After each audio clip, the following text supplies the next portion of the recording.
Hi friends, ಎಲ್ಲರಿಗೂ ನಮಸ್ಕಾರ. Welcome back to my YouTube channel. ಇವತ್ತು ಈಸಿಯಾಗಿ ಯಾವ ರೀತಿ ರೋಸ್ ಕುಕ್ಕೀಸ್ ಮನೇಲಿ ಮಾಡ್ಕೊಳ್ಳೋದಂತ ತೋರಿಸ್ತಾ ಇದ್ದೀನಿ. ನಾನು ಮಾಡ್ತಾ ಇರೋದು ಎಗ್ಲೆಸ್ ರೋಸ್ ಕುಕ್ಕೀಸ್ನ. ಸೊ ನೀವು ಬೇಕಾದರೆ ಎಗ್ ಯೂಸ್ ಮಾಡಿನೂ ಸಹ ಮಾಡ್ಬೋದು. ಈಗ ನಾನು ಏನೇನು ತಗೊಂಡಿದ್ದೀನಿ ಅಂತ ತೋರಿಸ್ತಾ ಇದ್ದೀನಿ. 1 ಕಪ್ಪಷ್ಟು ಸಕ್ಕರೆ ಪುಡಿ, 1 ಕಪ್ಪಷ್ಟು ಅಕ್ಕಿ ಹಿಟ್ಟು ಮತ್ತು 3/4 ಕಪ್ಪಷ್ಟು ಮೈದಾ ಹಿಟ್ಟು ತಗೊಂಡಿದ್ದೀನಿ. 1 ಲೋಟದಷ್ಟು ಹಾಲು, ನಂದಿನಿ ಹಾಲನ್ನ ಕಾಯಿಸಿ ತಣ್ಣಗೆ ಮಾಡ್ಕೊಂಡಿದ್ದೀನಿ. ಸೊ ಒಂದು ಪಿಂಚಷ್ಟು ಉಪ್ಪು ಹಾಕ್ಕೊಂಡಿದ್ದೀನಿ. ಉಪ್ಪು ಸ್ವೀಟಿಗೆ ಉಪ್ಪು ಹಾಕೋದ್ರಿಂದ ಟೇಸ್ಟ್ ಚೆನ್ನಾಗಿರುತ್ತೆ. ಸೊ ಇದೆಲ್ಲ ಹಾಕಿ ಚೆನ್ನಾಗಿ ಮಿಕ್ಸ್ ಮಾಡ್ಕೊಳ್ತಾ ಇದ್ದೀನಿ. ಈಗ ವೆನಿಲಾ ಎಸೆನ್ಸ್ ಒಂದು 2 ಡ್ರಾಪಷ್ಟು ಹಾಕ್ಕೊಳ್ತಾ ಇದ್ದೀನಿ. ಇದು ಆಪ್ಷನಲ್, ನೀವು ಬೇಕಾದರೆ ಹಾಕ್ಕೊಳ್ಬೋದು, ಇಲ್ಲಾಂದರೆ ಸ್ಕಿಪ್ ಮಾಡ್ಬೋದು. ವೆನಿಲಾ ಎಸೆನ್ಸ್ ಹಾಕೋದ್ರಿಂದ ನಮಗೆ ಔಟ್ಸೈಡ್ ಅಂದರೆ ಹೊರಗಡೆ ನಮಗೆ ಬೇಕ್ರಿನಲ್ಲೆಲ್ಲ ಸಿಗುತ್ತಲ್ಲ ರೋಸ್ ಕುಕ್ಕೀಸು, ಆ ಫ್ಲೇವರ್ ಇರುತ್ತೆ ಮತ್ತು ಟೇಸ್ಟು ಸಹ ತುಂಬ ಚೆನ್ನಾಗಿ ಬರುತ್ತೆ. ಈಗ ಸ್ವಲ್ಪನೇ ಹಾಲು ಹಾಕ್ಕೊಂಡು ಸ್ವಲ್ಪ ಹಾಕ್ಕೊಂಡು ಮಿಕ್ಸ್ ಮಾಡ್ಕೊಳ್ತಾ ಇದ್ದೀನಿ. ಇದು ಬ್ಯಾಟರ್ ಬಂದುಬಿಟ್ಟು ನಮಗೆ ತೀರಾ ತೆಳು ಆಗಬಾರ್ದು, ತೀರಾ ಗಟ್ಟಿನೂ ಇರಬಾರ್ದು, ಒಂದು ಮೀಡಿಯಮ್ ಅದಕ್ಕೆ ಇರಬೇಕು. ಸೊ ಸ್ವಲ್ಪ ಹಾಕಿ ಚೆನ್ನಾಗಿ ಮಿಕ್ಸ್ ಮಾಡ್ಕೊಳ್ತಾ ಇದ್ದೀನಿ. ಸಕ್ಕರೆ ಪೌಡ್ರ್ ಮಾಡಿ ಇಟ್ಕೊಂಡಿದ್ದೆ ಫ್ರೆಂಡ್ಸ್. ನಾನು ಸಕ್ಕರೆ ಪೌಡ್ರ್ ಮಾಡಬೇಕಾದ್ರೇ 1-2 ಏಲಕ್ಕಿ ಹಾಕ್ಕೊಂಡಿದ್ದೀನಿ. ಇವಾಗ ಇದನ್ನು ಚೆನ್ನಾಗಿ ಮಿಕ್ಸ್ ಮಾಡ್ಕೊಳ್ತಾ ಇದ್ದೀನಿ.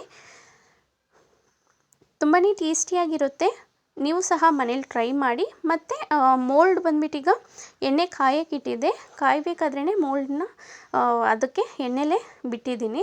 ಸೊ ಮೇಯ್ನ್ ನಮಗೆ ಹೊಸದಾಗಿದ್ದರೆ ಈ ಟಿಪ್ಸ್ನ ಫಾಲೋ ಮಾಡಿ. ಹೊಸದಿದ್ದರೆ ಒಂದು ದಿನ ಫುಲ್ಲು ಎಣ್ಣೆ ಅಪ್ಲೈ ಮಾಡಿ ಬಿಟ್ಬಿಡಿ. ಆವಾಗ ನಾವು ಹಿಂಗೆ ಹಾಕಿದ ತಕ್ಷಣ ಬಿಟ್ಕೊಳ್ಳುತ್ತೆ, ಇಲ್ಲಾಂದರೆ ಅದು ಎಣ್ಣೆಲಿ ಬಿಡಲ್ಲ.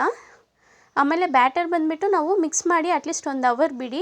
ಆವಾಗ ಅದು ಫುಲ್ಲು ಚೆನ್ನಾಗೆ ಕ್ರಿಸ್ಪಿಯಾಗಿರುತ್ತೆ ಮತ್ತು ಟೇಸ್ಟು ಸಹ ತುಂಬ ಚೆನ್ನಾಗಿರುತ್ತೆ. ಅದು ಹಿಟ್ಟೆಲ್ಲ ಚೆನ್ನಾಗಿ ಹೊಂದ್ಕೊಂಡಿರುತ್ತಲ್ವ. ಸೊ ಅದು 1 ಅವರ್ ಅಟ್ಲೀಸ್ಟ್ ನಾವು ಬ್ಯಾಟರ್ನ ಬಿಟ್ಟರೆ ಟೇಸ್ಟ್ ಅನ್ನೋದು ತುಂಬಾ ಚೆನ್ನಾಗಿ ಬರುತ್ತೆ. ಸೊ ಈಗ ಇದೆಲ್ಲ ರೆಡಿ ಆದಮೇಲೆ ನಾನು ನೋಡಿ ಈ ರೀತಿ ಬಿಡ್ತಾಯಿದ್ದೀನಿ. ಒಂದು ಟ್ರಿಪ್ ಬಿಟ್ಟಾದಮೇಲೆ ಮತ್ತೆ ಅದನ್ನು ಮೋಲ್ಡನ್ನ ಎಣ್ಣೆಲೇ ಬಿಡಬೇಕು ನಾವು. ಈಗ ಇದು ಆಗಿದೆ ನೋಡಿ.